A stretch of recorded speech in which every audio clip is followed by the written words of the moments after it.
ఇక చదువు జోలికి వెళ్ళలేనంత పని చేసావు కదరా. దీనంతటికి కారణం సినిమా.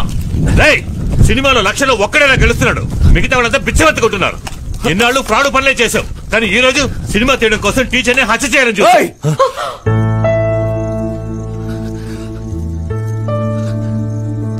అంతకుండా అంటున్నావు, నేను హత్య చేయడం చూసావా నువ్వు? అవునయ్యా, నేను ఫ్రాడ్నే. దేనివల్ల? నీ వల్ల, నీ కఠినమైన పెంపకం వల్ల. చిన్నప్పుడు ఏడుస్తున్నా తీసుకెళ్లి స్కూల్లో దించావు, ఇప్పుడు కూడా చదువు చదువు అని ఏడ్పిస్తూనే ఉన్నావు కదయ్యా. సినిమా కోరిక రాగానే తిన్నగా నీ దగ్గరికే వచ్చి చెప్పాను. అప్పుడే నువ్వు పర్వాలేదు, ఒకసారి ట్రై చేసి చూడరా అని సపోర్ట్ చేస్తుంటే, ఇప్పుడు నాకెందుకయ్యా ఈ పరిస్థితి? అదో తెలిసి ఒక పిచ్చోడిని తీసుకొచ్చి నువ్వు వాళ్ళ అయిపోతావన్నావు. మనిషి వంటయ్యా నువ్వు.